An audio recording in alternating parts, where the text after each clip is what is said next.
अस्सलाम वालेकुम जी। क्या हाल है आप लोगों के? आई होप आप लोग सब ठीक होंगे, खैर खैरियत से होंगे।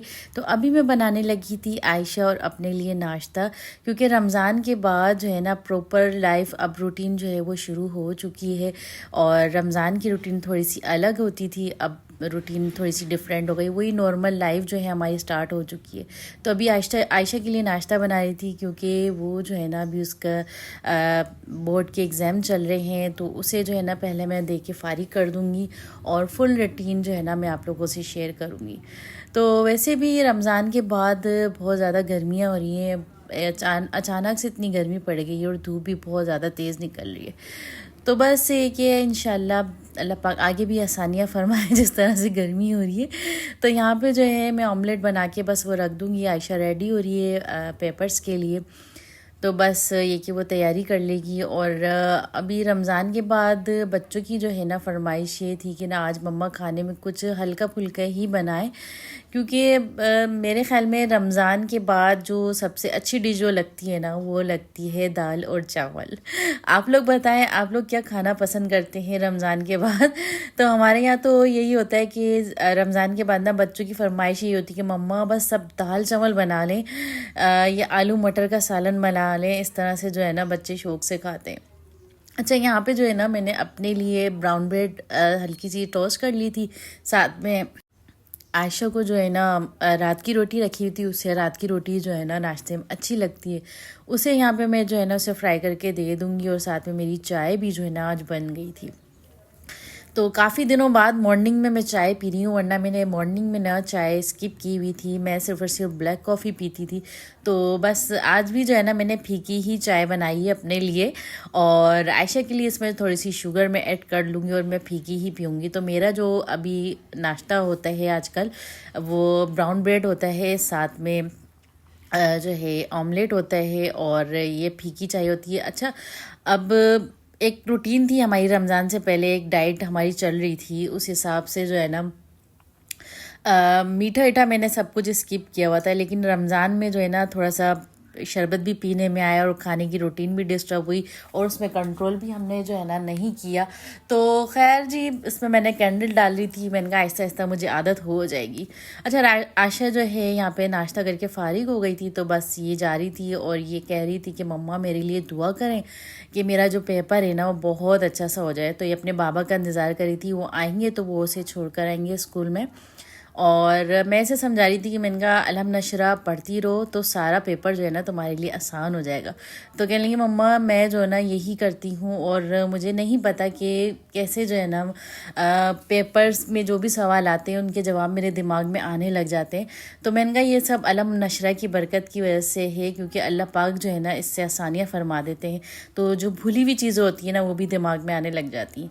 अच्छा जी, खैर वो तो चली गई थी और यहाँ मैं अपनी रूटीन में लग गई थी। और यहाँ पे वीकली जो है ना चिकन आई थी, तो हस्बैंड लेकर आए थे, उसके मैंने पैकेट्स बना लिए थे। और मैं क्या करती हूँ, मैं अलग से बोनलेस नहीं लेती हूँ, इसी चिकन में से बोनलेस के पीसेस निकाल लेती हूँ और इस तरह से पैकेट बनाती हूँ छोटे से चंक्स काट के। क्योंकि अक्सर बच्चों को दिल करता है ना कभी पास्ता खाने का या लजानिया खाने का, मैक्रोनी खाने का, तो मैं इस तरह से जो है बना के बच्चों को दे देती हूँ। और मसाला जो है मैंने इसमें नहीं लगाया है, और ज़रूरी नहीं कि हर चीज़ में एक ही तरह की रेसिपी यूज़ हो। तो जितने मुझे चाहिए होगी चिकन, इस तरह से मैंने फ्लेट इसको कर दिया है, और जितनी मैं निकालूंगी वो आराम से जो है ना डीप इसमें से निकल आएगी चिकन। तो जो भी मुझे बनाना होगा, पिज़्ज़ा बनाना होगा या मैक्रोनी वगैरह जो भी बनानी होगी, तो हर किसी का मसाला एक अलग ही होता है। तो इसलिए मैंने इसमें मेरीनेशन नहीं की थी। इसी तरह से मैं इसे फ्रीज करके रख दूँगी, और जितनी मुझे चाहिए होगी वो मैं निकाल लूँगी। तो ये वीकली चिकन आ गई थी, तो बस इसे भी मैं रख दूँगी। और आजकल जो है ना डीप जो है इसकी भी मुझे सफाई मैंने करनी थी। नीचे वाला जो है फ्रिज मैंने क्लीन कर लिया था, और यहाँ पे जितनी भी मैंने वेजिटेबल्स फ्रीज़ की हुई थी ना तो बस ख़त्म हो गई हैं सारी। अभी थोड़ी बहुत सी रह गई हैं, ये भी इंशाल्लाह इसी वीक भी ये ख़त्म हो जाएंगी। और बाकी मटर जो हैं वो तो जाहिर सी बात है वो रखे हुए हैं, हस्बैंड को बहुत पसंद है, तो हर वीक में 2 से 3 दफ़ा जो है ना लाजमी बनते हैं। खैर उसके बाद जो है मैंने जो है चिकन जो है फ्रिज में रख दी थी, और उसके बाद यहाँ पे दाल चावल की तैयारी करी थी। अच्छा, दाल चावल जो है ना, मैंने कहा दाल चावल तो हम लोग बनाते ही रहते हैं, तो आज मैं इसमें पालक डालती हूँ। तो यकीन करें इतनी कोई मज़े की ये दाल बनी थी ना, दाल और पालक। मेरे बच्चों की जो है ना फेवरेट दाल हो गई ये दाल और पालक। यकीन करें इन्होंने दाल और चावल के साथ भी खाई थी और साथ में जो है ना उन्होंने प्याली में रख के भी इसे खाया था। तो बस इसे जो है ना मैं चढ़ा दूंगी, और इसको थोड़ा सा अलग तरीके से मैं बना रही थी। वैसे नॉर्मल तरीके से मैं बनाती थी कि सारी चीज़ें डाल के मैं इसे चढ़ा देती थी, लेकिन इस दफ़ा जो है ना मैंने अलग तरीके से इसे दाल बनाया है। और यहाँ पे जो है ना मैंने दाल डाल दी है मूंग मसूर की, उसे मैंने थोड़ी देर भिगो के रख दिया था। उसमें मैंने जिंजर गार्लिक का पेस्ट डाला है, नमक और हल्दी डाल के इसे मैं चढ़ा दूंगी गलने के लिए। अच्छा, मुझे आइडिया नहीं था कि यार मुझे काम करते करते ना इतनी देर हो गई और आयशा के बाबा आने वाले हैं। तो फिर मैंने क्या किया, मैंने फिर जो है ना प्रेशर कुकर लिया और उसमें मैंने दाल चढ़ा दी जल्दी से, ताकि जो है ना ये दाल जल्दी से गल जाए और हस्बैंड के आने से पहले तैयार हो जाए। क्योंकि हस्बैंड की जो है वो डाइट स्टार्ट हो चुकी है, तो वो डाइट के हवाले से ही खाना खाते हैं। तो हमारा जो है वीक में एक दिन चीट डे होता है फ्राइडे वाले दिन, तो उस हिसाब से मैं जो है पूरा दिन हम लोग क्या डाइट में खाते हैं वो सब मैं आप लोगों को अभी बताऊंगी। और ये कि हमारा वेट इतना नहीं है, लेकिन हमने अपना वेट बैलेंस करने के लिए जो है ना हम किस तरह से क्या क्या चीज़ें खाते हैं सब आप लोगों को बताऊंगी। और उस तरीके से मैंने आप लोगों को पहले भी बताया है कि हम मंथली जो है ना पर मंथ हम 3 kg वेट लूज़ करते हैं आराम से। तो यहाँ पे जो है ना मैंने क्या किया कि मैंने दाल जो है ना उसमें से निकाल के इसमें प्रेशर कुकर में डाली, और उसमें थोड़ा सा ऑयल लाजमी आप डालिएगा, और जो इसका लिड है ना उस पर भी आपने लाजमी ऑयल लगाना है। उससे होगा कि हम जो दाल पकाते हैं ना तो वो दाल ऊपर नहीं आती है, जहाँ होती है वहीं रहती है और गल जाती है। तो यहाँ मैं आप लोगों को दिखा रही हूँ, देखें दाल जहाँ थी ना वहीं रही दाल, वरना हम दाल को पकाते हैं उसमें उबाल आता है तो दाल पूरी निकल के बाहर आ जाती है, लेकिन जब आप उसमें ऑयल डालेंगे ना तो दाल बाहर नहीं आएगी।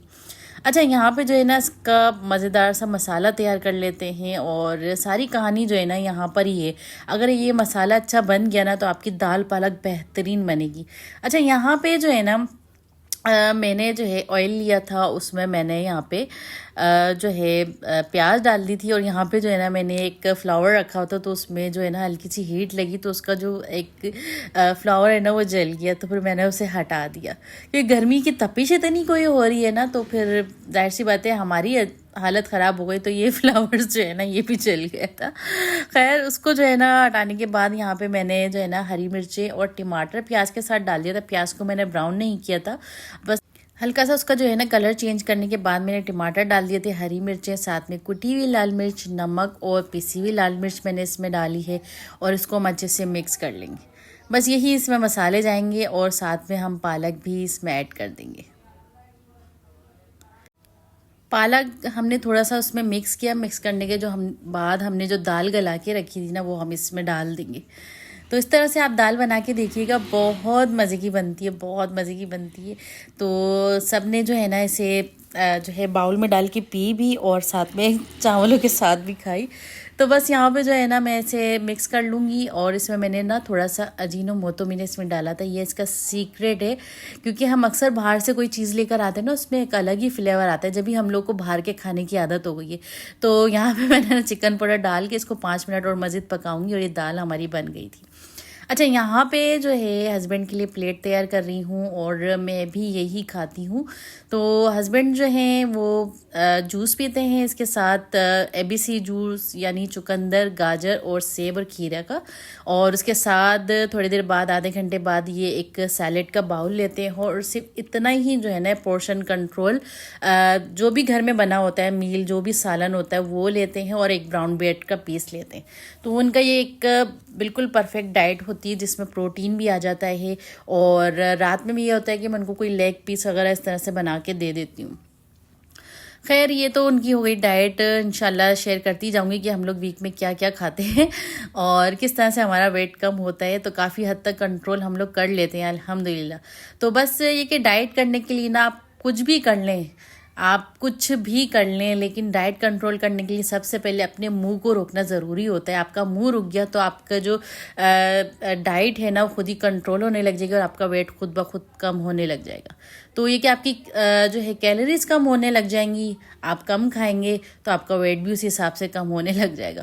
खैर यहाँ पे जो है मैं तरबूज काट रही थी और ऐसा लग रहा था कि मैं गुस्से में तरबूज काट रही हूँ तो बस यहाँ पे तरबूज काट के हस्बैंड को मैं दे दूँगी यहाँ पे, और इस पे मैं थोड़ा सा काला नमक डालूँगी। जब हस्बैंड को या मुझे क्रेविंग होती है ना, तो हम तरबूज वगैरह इस तरह से काट के खा लेते हैं, तो उससे ये कि हमारी क्रेविंग भी ख़त्म हो जाती है। और लास्ट में होता है कि हस्बैंड जो है ना रात में 1 कप चाय ज़रूर पीते हैं, क्योंकि उन्होंने दिन में तो बहुत ज़्यादा चाय पीते थे पहले, लेकिन जब से इन्होंने डाइट शुरू किया तो सिर्फ रात में 1 कप चाय पीते हैं। फिर उसके बाद तरबूज खाने के बाद फिर हस्बैंड ने कहा कि चलो बच्चों को जो है थोड़ी सी पार्टी कराते हैं, बच्चों के लिए आइसक्रीम वगैरह लेकर आऊँ मैं, और गर्मी भी बहुत हो रही है। तो फिर हम लोगों ने क्या किया कि फिर आइसक्रीम वगैरह खाई, एंजॉय किया, और साथ में जो है ना मैंने भी आइसक्रीम खा ली। तो बस ये था मेरा आज का व्लॉग, और आई होप आप लोगों को मेरा आज का व्लॉग अच्छा लगा होगा। बस आजकल की रूटीन जो है इसी तरीके की चल रही है, थोड़ी सी बिजी भी है और थोड़ी सुस्त भी है और बच्चों के एग्ज़ाम एक दफ़ा ख़त्म हो जाए ना तो बस ये कि फिर टेंशन ख़त्म हो जाएगी। छोटे बच्चों के तो पेपर्स हो गए थे, लेकिन आयशा के अभी हैं बाकी, तो बस उससे फारिग होंगे तो फिर इंशाल्लाह अच्छे अच्छे से व्लॉग और बनाएंगे। तो बस करते हैं व्लॉग को यहीं पे एंड। अपना बहुत सारा ख्याल रखिएगा और जो है हमें भी दुआओं में ज़रूर याद रखिएगा। टेक केयर, बाय बाय, अल्लाह हाफिज़।